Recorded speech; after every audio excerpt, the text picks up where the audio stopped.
Okay. Here we go mga brother. Test na natin itong CBR 150 by Honda.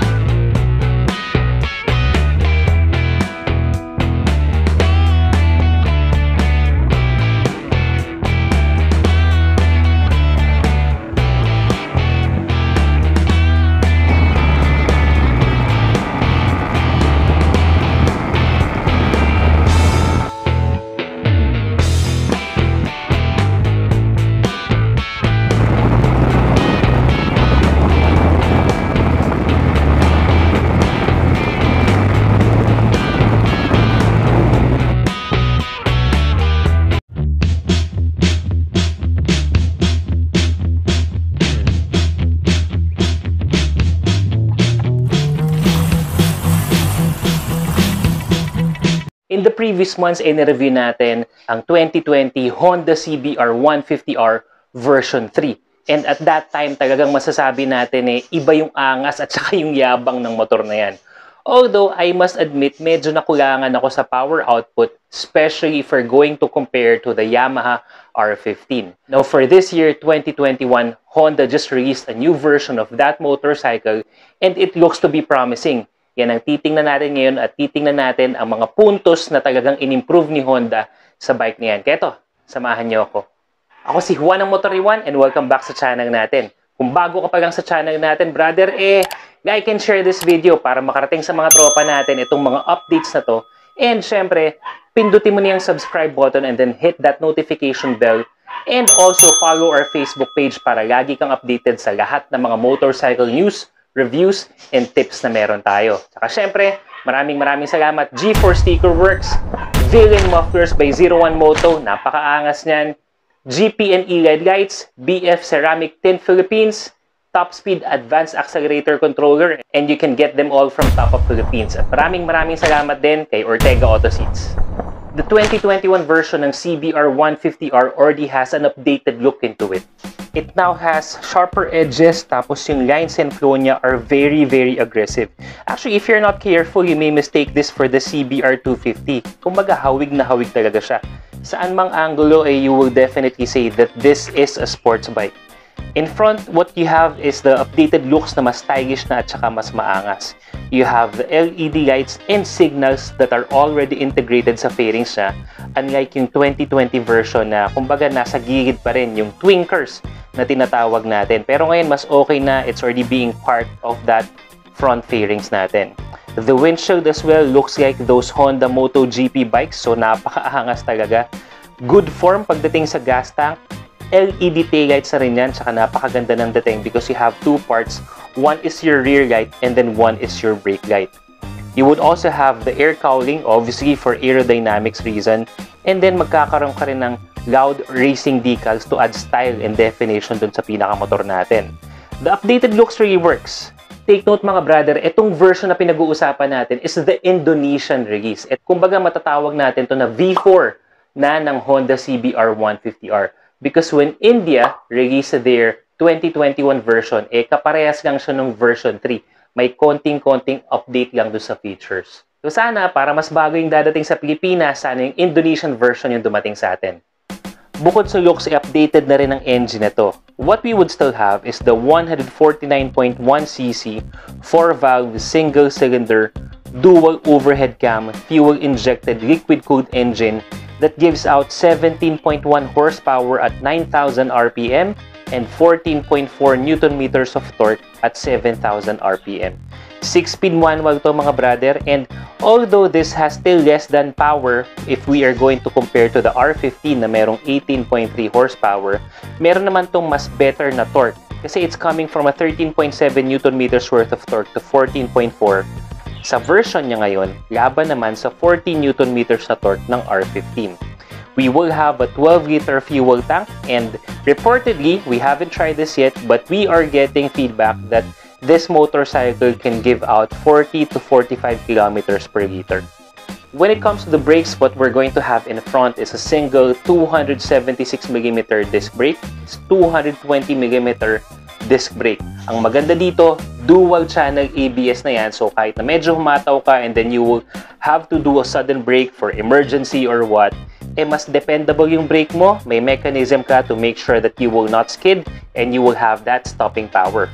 Pagdating sa tires and suspension, you will actually get wide tires for its class. Sa harap, meron tayong 180 by 17 at ang maganda dito mga brad, inverted fork na to or yung tawag natin na upside down fork. Showa branded pa. First off, the shocks in front look good with the gold trimming or gold color niya. It actually blends well to the bike, actually adds definition at saka design at saka angas, so it looks good. And the fact that it's an upside down fork, kumbaga plus pogi points na rin talaga.